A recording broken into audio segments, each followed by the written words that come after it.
こんにちは。今日はロルバーンの回になります。私ね、実はもともとロルバーンアンチだったんですよ。今ね、この机の上にも載せてる通り、いろんなロルバーンを使っていて、とっても愛用してるんですけれども、元アンチロルバーンなんですよ。で、なんでロルバーンがそんなに好きじゃなかったのかっていう話と、いざ使ってみたらここがめっちゃ良かったんですよっていうところをちょっと皆さんにお話できたらなと思っています。友達でもね、手帳系の動画を上げてる子がいるんですけど、その子もね、あんまりロルバーンフィットしてないって言ってて、でもロルバーン信者がたくさんいるから、いや、なんでそんなみんなロルバーン好きなのってね、すごい聞かれるんですよ。だからちょっとこうアンチロルバーンがなぜロルバーンになったか、そのロルバーンが好きになってどういうところがその自分にとってはフィットしたかっていうところをね、ちょっとご説明していけたらいいかなと思います。チャプターつけてますので、そちらも参考にしてみてください。それでは行ってみよう。まず最初はですね、なぜ私がそもそもロルバーンアンチだったかっていうところからお話しできたらいいと思います。私、自分が手帳やノートにこう入ったのってほぼ日手帳がスタートなんですよね。で、ほぼ日手帳のいいところってこのね、糸閉じノートであるというところだと私は思ってるんですよ。多分糸閉じという製本方法をこの手帳とかノート界隈の人に有名にしたのはほぼ日手帳なんじゃないかと私は勝手に思ってるんですけど、こんな風にね、フラットに開いてくれる、ノートがフラットに開いてくれるおかげで、この筆記がね、とってもスムーズで段差を感じずに書いていける。わざわざノートをこう開いてね、ギュッギュッて押さえる必要がないっていうところがすごく書きやすいということで、この糸閉じノートが大好きだったんですよね。はい、というわけでこのね、書くことのフラットさっていうことにすごくこだわっていたので、このロルバーンを含むリングノートっていうものはこうやや忌避していました。で、なぜかというと、当然リングの存在があるので、書くときにさ、手に当たるっていうのがうざいじゃない。これがずっと自分には合わないんだろうなと思って、このリングノートっていうのを選んでこなかったんですよね。これがまず一つ目の理由です。はい、そして二つ目の理由。二つ目はですね、ロルバーンといえばこちらのね、L サイズが有名だと思うんですよ。で、もちろんね、こういう小さめの M サイズもあるんだけど、ロルバーンといえばこの B6 サイズ、ほぼ B6 サイズと言われるこっちの L の方が王道だったと思うんですよね。ただ私、このほぼ日のオリジナルと同じこの文庫本サイズ A6 サイズから入っているので、 B6 ってでかくねって思ってたんですよ。で、実際こうやってね、サイズ見比べてもらうと、一回り二回りぐらいは大きなサイズだし、毎日持ち運ぶにはちょっと重いんじゃないのみたいな、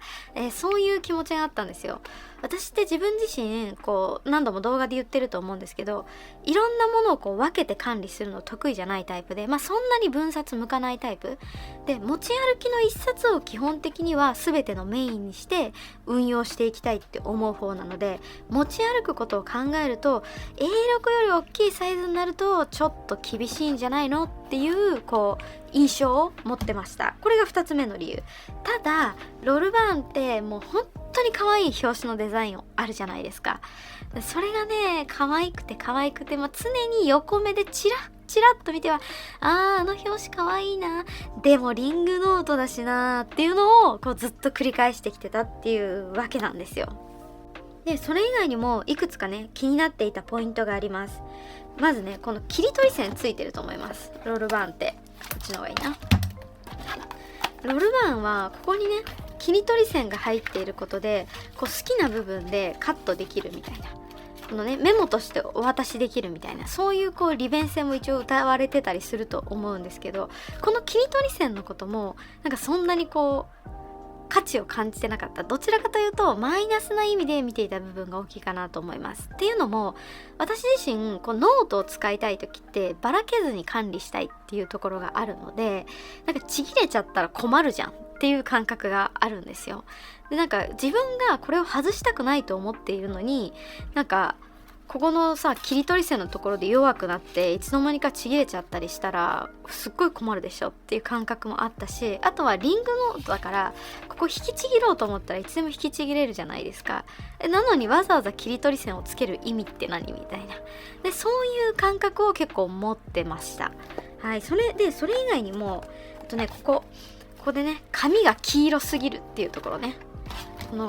ほぼ日手帳系見てもらうと、これちょっとね真っ白なんですけど、私もともとこういうホワイトの紙面がすごく好きで白系の紙面のノートばっかり使ってました。でほぼ日手帳もね一応ウィークスとかは使ってたんでウィークスも見てもらいたいんですけど、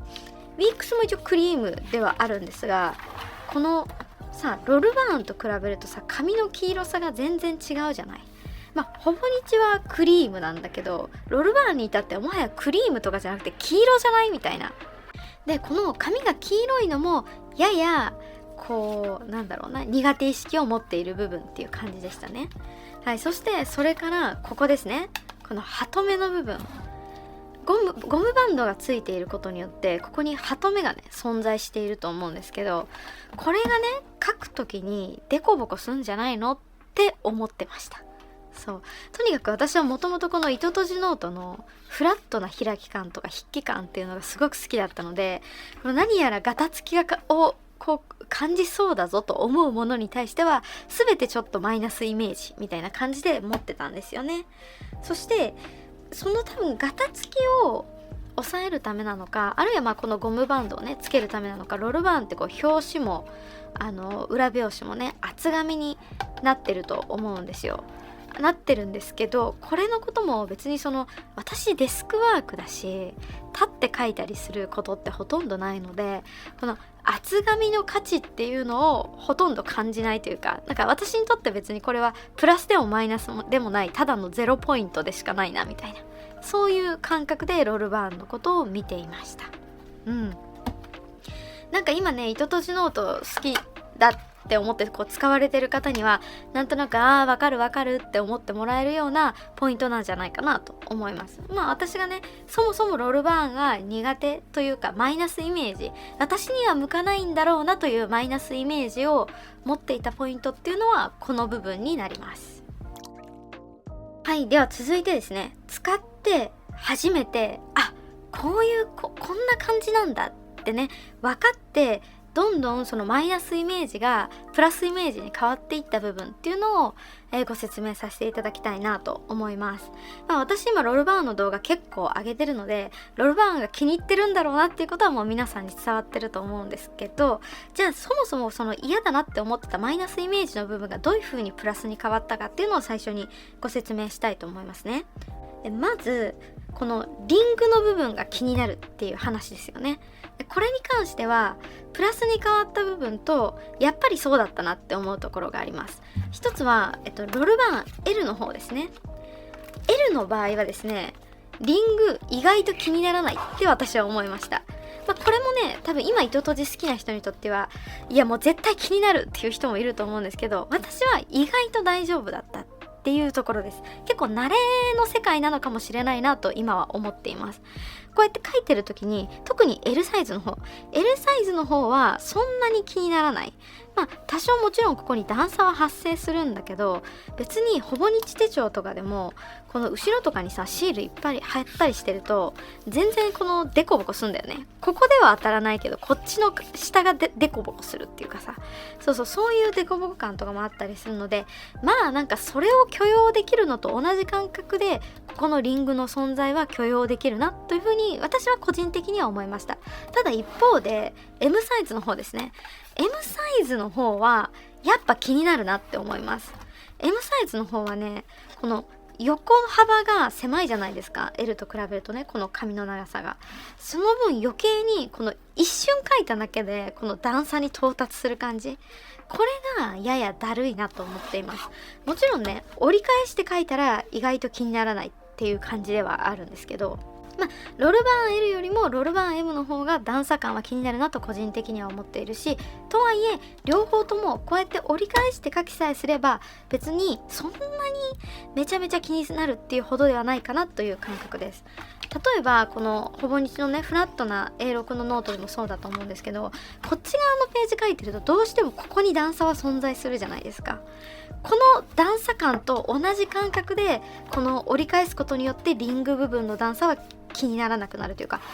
同じ段差感を許容できればなんとかなるかなみたいな、そういう感覚で使っています。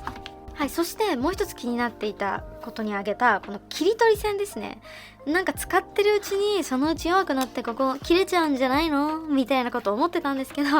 実際使ってみて全然切れない。これは意図して切ろうと思わないと切れない切り取り線であるっていうことが分かりました。私結構その丁寧にね書く方のタイプではないので、ガンガンこう紙の差し替えもしますし、こういう風にね引きちぎったりすることも大いにあるんですが、それで他のね切ろうと意図してないページが切れたっていうことは今まで一回もありません。そしてこのねロルバーンの切り取り線、別にこのリングでビリビリ一枚一枚引きちぎれるんだから切り取り線なくてもいいじゃんって思ってたんですけど、ようやくねこいつが何のためにあったのか私は知りました。ここのクリアフィルムにちょうど入るためにあったんだねロルバーンを買うまで私はそんなこと一切知らなくて、一回なんかこうビリってちぎった紙を別のノートに持っていこうかなんかと思ってこのフィルムに入れたのかな。その時に初めてあれこのサイズって気づきましたねなので実はこの切り取り線意図しないと切れなかったし、切り取り線がある意味はもちろん綺麗に切って渡せるっていうこともそうですが、何か別で避けておきたかったものをこのクリアファイルの中にピリッと入れられるという、そういうね利点があったということを知りました。そして次に紙が黄色すぎるっていう話ですね。紙が黄色すぎるっていうのは別に今見ても変わらないんですけど、私がこの髪が黄色いことが嫌じゃなくなった理由2つあります。1つは思ったよりこの黄色さが目に優しいぞと気づいたことです。自分でもあんまり意識してなかったんですけど、私結構コントラストが強いものを長く見続けることってそんなに得意じゃない方だったっぽいんですよ。今までこういう真っ白の紙に文字を書いてる時って結構この白さに眩しさを感じていたっぽくて、長文をずっと書くっていうことあんまりできなかったんですよ。でそれがこのロルバーンになった瞬間めちゃめちゃ長文を書けるようになって、そもそもでかいと思っていた B6 サイズを埋められるぐらい結構文字を書けるようになりました。でなんかそれも一つそれが一つ目、思ったより目に優しくて、それが自分には効果があったっていうことですね。はい。でもう一つ目がなんか髪が黄色いことによって構えなくなったっていうのがすごい大きい影響だったかなと思っています。白いものってなんか私汚したくないっていう気持ちめっちゃあるんですよ。なんか白いシャツとか白いロンティーとかあると思うんですけど、白が一番可愛いなと思ってもどうせすぐ汚しちゃうんだろうなと思って避けてしまうというか、自分が汚すことに自信がありすぎて選べないっていう方でいたんですね。でそういうところもあるから白いノートに日記とかあとログとかを取る時も結構綺麗に書かなくちゃみたいな気持ちが発生しやすいところが私にはあったのかなと思ってます。でそれが黄色くなることで雑に書くことを受け入れられるようになったって言えばいいんですかね。なんか雑に書くことに対して嫌な気持ちじゃならなくなったって言えばいいのかな。そうなんかそれが自分の中で結構大きく効果があった部分というか、文字を書く量を増やすとか気兼ねなく文字を書くということにおいてすごくいい方にこの黄色い紙が働いたなと思っています。はい。そして続いてはこのハトメの話ですね。これデコボコしそうで嫌だっていう話をしたと思うんですけど、これねそんな気にならないというか一切気にしたことがないぐらいでした。でこのねハトメやっぱ厚紙があるせいなのかな、この厚紙がすごくしっかりしてるおかげで、普通にこうやって書く分にはこのねポコポコ感ね、私はそんなに気にならないなって思うことが多かったです。特にこの後ろ側にね白いノート、余白ノートがまだ書いてないノートが余っていればいるほどあんまり気にならないかなと思います。でこれもね、私 M サイズと L サイズを比べるとよりね L サイズの方が気にならないなって思います。多分面積においてこのデコボコ感のある部分、この辺なんですけど、この部分がそんなにこう大きくないからっていう感じかな。デコボコ感あるのね、この隅の感じなんですけど、やっぱさ M サイズのサイズ感で言うと結構同じゾーンでも広くなるじゃない。これがねやっぱ M だとやや気になって L だとそんなに気にならないっていう感じです。これはね、ただ私は気にならなかったっていうだけであって、人によってはこのデコボコ感ちょっと気になる人もいるだろうなと思います。これもリングと同じ感じ、意外と慣れちゃえば平気な人もいるだろうし、一生嫌だなって思う人もいるだろうなって思うぐらいのこの加減かなと思っています。はい、そしてこの表紙のね厚さでもう一個、私そのデスクワークだからわざわざこんな厚くしてもらわなくても大丈夫みたいな、特に0ポイントなんだよなみたいな感じで言ってたと思うんですけど、このね厚い表紙の恩恵めちゃくちゃ受けてます。私ねこのノートとか手帳って立って書いたりはしないんだけど、結構いろんなこう場所で書くんですよ。もちろんフラットな場所ですよ。例えばデスクでも書くし、カフェのテーブルの上で書くこともあれば、ベッドの上で書くこともあるんですよ。なんでベッドの上で書くかっていうと、こう書きたいなって思った瞬間に手元に手帳がないと私忘れて書かなくなっちゃうタイプなので、どこに行くにもこのノートや手帳っていうのは必ずベッドのそば、持ち歩いてるか、寝る時もベッドのそばにボンって置いてるんですよね。でそこで書くってなると、私ベッドの上でノートを書くってことは結構あるんですよ。なんならモーニングページも私はもうベッドの中に入ったまま寝転んだまま書いてるんですけど、そうだからこのねベッドってどうしてもこう柔らかいじゃないですか。その柔らかい中でこういうね薄い表紙のやつで書こうと思うと結構こう沈み込みがあるんですよね。なんだけどロルバーンはねこの裏表紙が硬いおかげでベッドの上で書いてもねこうベッドのふかふか感の影響を受けにくい、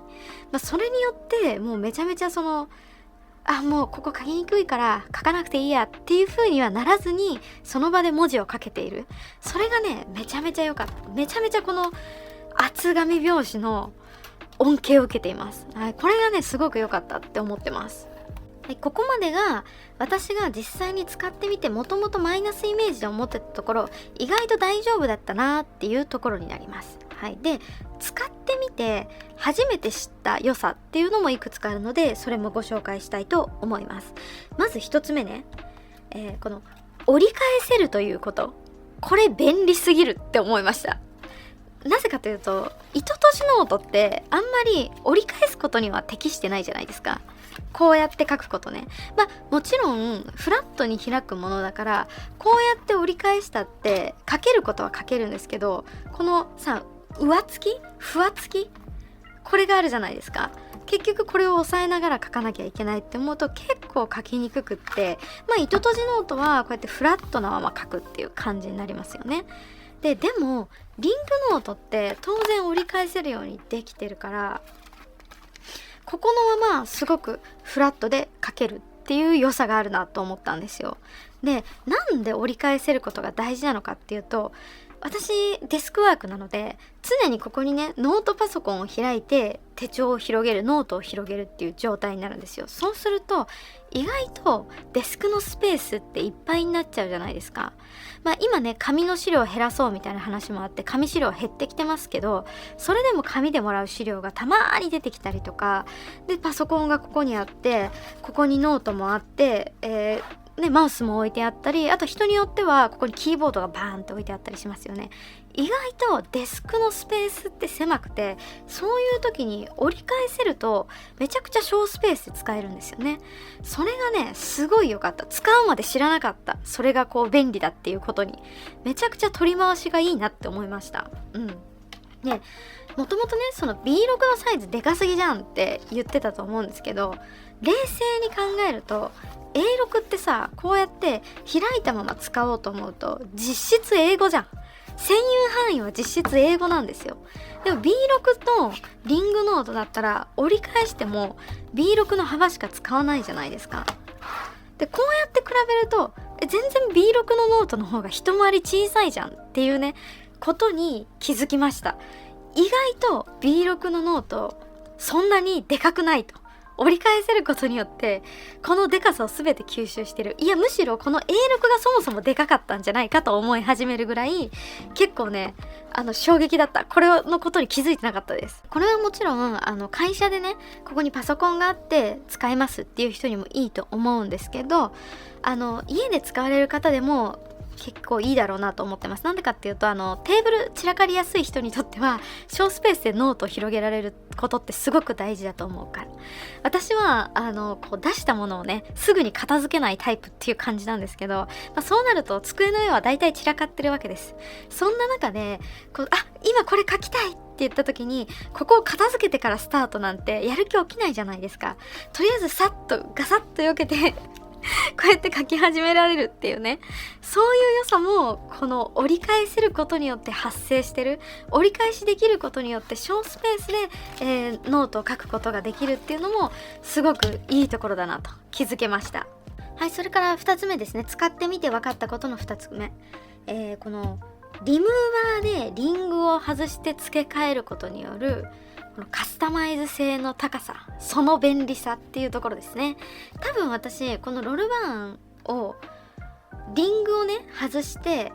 この付け替えやすくしてる、こういうシステム手帳っぽくさ自由に付け替えせる付け外せるっていうこれがなければ多分1冊か2冊は使うけどそれでやめてたんじゃないかなと思います。これ非公式なものですが、先人たちの知恵でねこうやっていろんなリングを付け替えて紙の抜き差しをしやすくできるっていうことによって、もうこのいろんなツールを自由にさ付け足せるし場所を変えられるしこうどうとでもできるっていうこのノートの手軽さと、あとこの容量のなんていうのかさばらなさでシステム手帳と同じようなことができるっていうね、このバインダー的な使い方、このね便利さがとってもフィットしたなと思いました。私基本的にはシステム手帳は持ち歩きたくないなと思ってるんですよ。なんでかっていうとリング部分がクソほど邪魔だから、やっぱ厚さのものをちょっと持ち歩くのしんどすぎると思って持ち歩いてないんですけど、ロールバーンでこう持ち歩こうと思ってさ、そんなに厚み出ないじゃない。存在してるリングがさもう1センチか 1.5 センチぐらいのものしかないから絶対に厚みが出ないし、ぶっとい金属のリングじゃないので重量的にもそんなにこう重さを感じないっていうところがあって、このねロルバーンのリングをカスタマイズしたものっていうのがものすごく自分にはフィットしました。はい、それからですね、このクリアポケットのところですね。これねさっきさメモ帳を入れられることを知ったっていう、メモ帳じゃない、切り取った紙をね入れられることを知ったっていう話もしたと思うんですけど、このね特に私はそんな使わないけどなと思っていたこのクリアファイルクリアなビニール、これの存在めちゃくちゃ大きかったです。さっきも言ったと思うんですけど、私こう出したものをさすぐその辺にポンって置いちゃったりしてすぐしまわないタイプなので、こうなんかノートの中で出てきたメモとかもとりあえずポンって置いといちゃいがちなんですよ。そういうものをとりあえず一旦ここに置いとけばなくさないっていうね、それがズボラ民にはめちゃくちゃありがたかったです。そうこれはねもう皆様の中でこうちゃんとしてる方はそんなこと起きないと思うんだけど、ズボラな人ほどとりあえずここにこれがあるということによって最悪のなくすということからは解放されるっていう良さがありますね。ここに何でも突っ込みすぎてもうパンパンになるっていうその次のステップっていうのはあるんですけど、とはいえなくすよりはマシじゃないですか。とにかくここを見ればある可能性が高いっていうさ、でそれがあるのがすごく良かったなと思ってますね。そして4つ目ですね、あんまり私気にしてなかった部分で良かったなって思ってることなんですけど、先ほども話した通り私手帳ってほぼ日から入ってるんですよ。でほぼ日ってめちゃめちゃこのトモエリバーのね薄くてでもこう裏抜けしない紙っていうのが一つこの推しポイントというかアピールポイントの一つだと思うんですけど、そのほぼ日から入っているのでこういう薄い紙を使うことが多かったんですね。ほぼ日じゃなくても365 days ノートとかああいう系のちょっと薄くてペラッとした白い紙、これ系をずっと使ってたんです。で初めてロールバーンに移行してちょっとロールバーンの紙って割としっかりしてるじゃないですか。厚みがあって結構しっかりめ、ほぼ日と比べるとねっていう感じなので、このね厚い紙のしっかり感がここに期待とかを何も持ってなかったんだけど思った以上に良かったなと思えるところです。でそれは結構いろんなものを貼っても次のページに行った時にもちろんね段差は発生するけどほぼ日系ほど気にならないっていうことだったりとか、そもそも紙が厚いから結構力がねこの書く時のなんていうんだっけ筆圧がね私高めの方なので、その高めの方でもあんまり文字が裏でデコボコしないとかそういうところもすごく良かったなと思いました。これは全然期待してなかったところで受けたいいなと思ったいうポイントになりますね。はい。ここまで話したのがだいたいそもそも最初そういうメリットがあるとも知らなかったけど使ってみてこういうメリットもあるんだって気づいた部分です。はい、というわけでねめちゃくちゃアンチロルバーンがなぜロルバーンが好きになったかっていうところをねお話ししていったんですけれども、最後に今ロルバーン使ったことないんだけどなんか使うとしたらどういう人におすすめかっていうところを、お話しできたらなと思うんですけど、まず一つね机が散らかってる人私みたいな机が散らかってて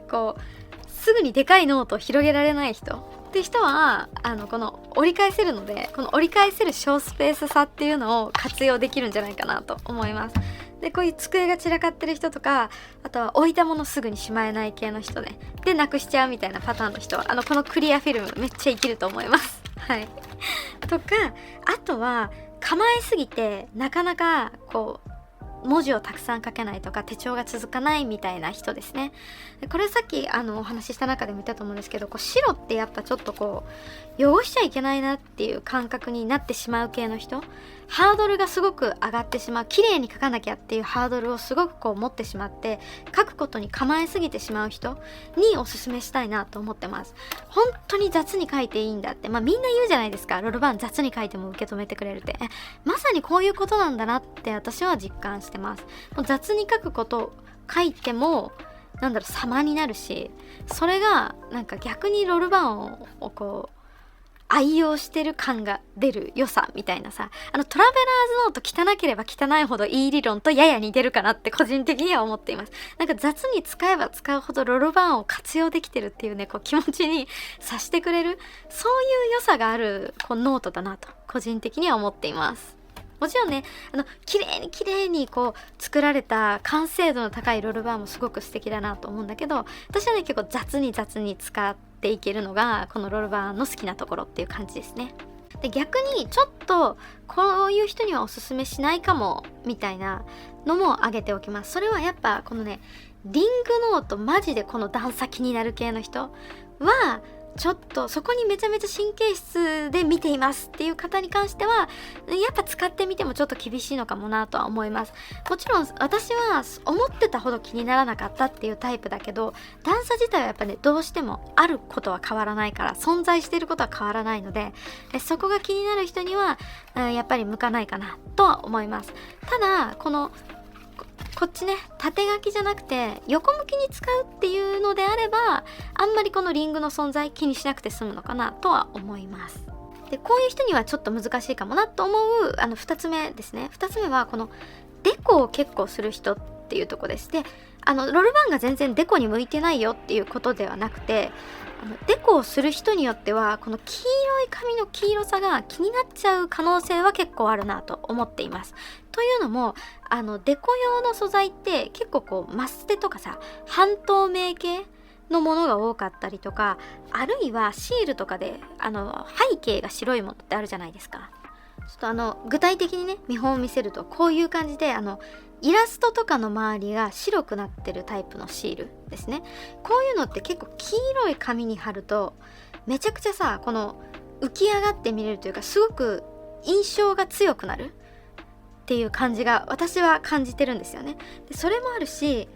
マスキングテープですね。マスキングテープってこう半透明だと思うんですけど、こうやって実物見てると白なのに実際にこう紙に貼ると下の黄色さが透けて真っ白にはこう見えないじゃないですか。こういう部分でちょっとこう絵柄に影響を与えるので、これが苦手だなっていう人はいるんじゃないかなと思います。なのでちょっとデコをする人が自分はこの色味が変わることだったり結構こうシールが浮き上がって見えることに関して気にならないかどうかっていうのを一度ちょっと気にしてもらえるといいのかなと思います。そして3つ目のこれはおすすめしたくないというかデメリットみたいなことなんですけど、これねロルバーンめっちゃ買いすぎてしまうっていうことですね。ロルバーンってものすごいこう高頻度でいろんな表紙なものが出るんですよ。例えば店舗限定があったりだとか、あるいはこう展示会美術展とかとコラボしたものが出たりとか、映画とコラボしたものが出たり、そして年に2回必ず10月始まりと3月始まりでダイアリーのこうデザインのものが出たり、イラストレーターさんとコラボしたりと、とんでもない量の新しい表紙っていうのが出てくるんですよね。なのであれも素敵だなこれも素敵だなって思ってるととんでもない勢いで家の中にロールバーンが増えていきます。そして最初ね、例えばこのロールバーン L から入ったとしてもだんだん M も欲しくなるしミニも使ってみたくなるし、ダイアリーの時期にしか出てないちょっとスリムサイズのなんか B6 スリムみたいな、なんかこれぐらいのやつね、こんぐらいのやつ、あれとかもうだんだん欲しくなってきて、どんどんねロールバーンが増えていきます。それが困るなっていう、家の置き場もノート死ぬほどあるんだからこれ以上置くもんないよっていう人とか、あるいはコレクター気質なので1個買い始めたら買ってしまいそうっていう人は、確実にその沼にはまってしまうと思いますので、ぜひちょっとね受水前に気をつけていただく、程度を自分の中でこう見極めていただくとか、買いすぎない条件を自分の中で強く心に決めるとか、そういうことを決めてからちょっと手を出していただく方がいいのかなと個人的には思っています。はい、というわけでめちゃくちゃベラベラ喋りましたけど、アンチロルバーンがロルバーン好きに変わった理由というテーマの動画になりました。皆さんちょっとこうなぜ私がロルバーンを愛するようになったのかっていうのをね感じていただけたんじゃないかなと思います。はい、これね本当に使ってみるまでわからなかった良さとか、あとはもうロルバーンをすでに使っている人にとっては当たり前すぎてわざわざ言うほどのことじゃないよみたいなねそんなことだったかもしれないんですけど、使ったことがない私は知らなかったいろんな良いところ、メリットに感じれるところっていうのがあるかなと思いますので、ちょっとお耳をね傾けてもらえてたら嬉しいです。はい、というわけでこれからもねまたロールバーンの動画とか上げていきますのでチャンネル登録よろしくお願いします。今日はこの辺りで失礼したいと思います。バイバーイ、また見てね。